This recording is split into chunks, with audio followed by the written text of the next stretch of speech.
petits amis, je vous souhaite la bienvenue à ce nouvel épisode d'Esther, une reine pas comme les autres. Le titre de cet épisode est « Esther plaide pour son peuple ». Prions ensemble. Éternel notre Dieu, assiste-nous en ce moment, au nom de Jésus. Amen. Notre verset d'aujourd'hui se trouve dans Psaume 118, le verset 13.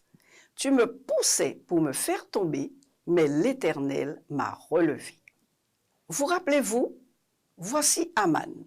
Il est fâché après avoir promené Mardochée dans les rues de la ville et d'avoir dit à tout le monde, voilà ainsi que l'on fait à un homme que le roi veut honorer.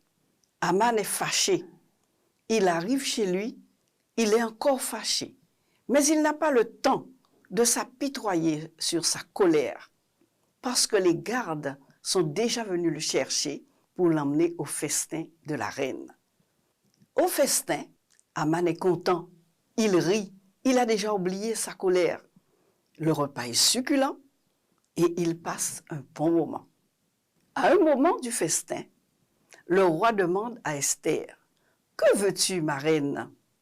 Et Esther lui répond, « Si le roi accepte de revenir demain à un autre banquet que je vais préparer pour lui et pour Aman, alors je lui dirai ce dont j'ai besoin. » Effectivement, le lendemain, Aman se présente au banquet, ainsi que le roi, bien sûr, et la nourriture est encore très bonne. Tout est parfait. Aman est à l'aise. Il rit. Et le roi demande maintenant à Esther, « Oh, ma reine, que désires-tu? Ne serait-ce que la moitié de mon royaume, je te le donnerai. » Et Esther lui dit, « Oh, roi, s'il te plaît, je te demande de prendre soin de moi et de mon peuple. Quelqu'un veut nous tuer, quelqu'un veut nous mettre à mort. » Le roi est étonné. Il dit, « Mais qui veut faire cela?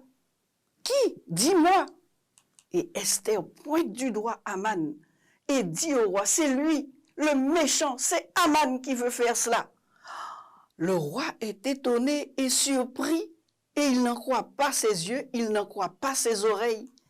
À ce moment-là, le roi est tellement fâché et surpris, il quitte le festin et il va dans la cour. Aman sait que son sort maintenant est scellé. Ses yeux sortent de leurs orbites. Il a peur. Alors il court vers la reine pour lui demander pardon, pour lui dire, « Oh, ma reine, s'il te plaît, pardonne-moi. » À ce moment, le roi revient de la cour. Il voit qu'Aman se jette au pied du lit pour parler à la reine. Il croyait qu'Aman était en train d'agresser son épouse. Alors il est encore devenu plus fâché et il a appelé ses eunuques pour qu'ils prennent Aman pour l'emmener à l'extérieur. Et l'un des eunuques lui dit, « Oh roi, tu sais qu'Aman avait préparé un bois pour pendre Mardochée. » Le roi dit, « Ah bon? Eh bien qu'on y pende Aman. » Et c'est ainsi que M. Aman est emmené hors de la vue du roi. À ce moment-là, le roi donne à Mardochée l'anneau qu'il avait récupéré avant qu'Aman ne sorte, et il le donne, cet anneau, à Mardochée. Et Esther en profite pour lui dire son lien de parenté avec Mardochée. Le roi est très content, mais Esther se jette encore à ses pieds. Et Esther lui dit, « Oh roi, le décret est déjà parti pour l'extermination des Juifs. Que peux-tu faire pour nous aider? Que va-t-on faire? » Et le roi lui dit, « Je te donne tout ce qui appartient à Aman.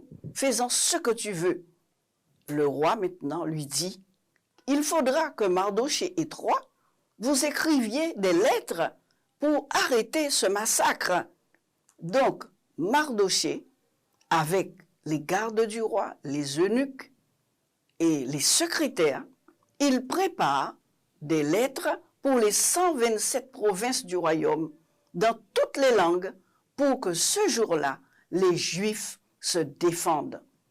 Effectivement, les lettres sont écrites, ensuite elles sont envoyées.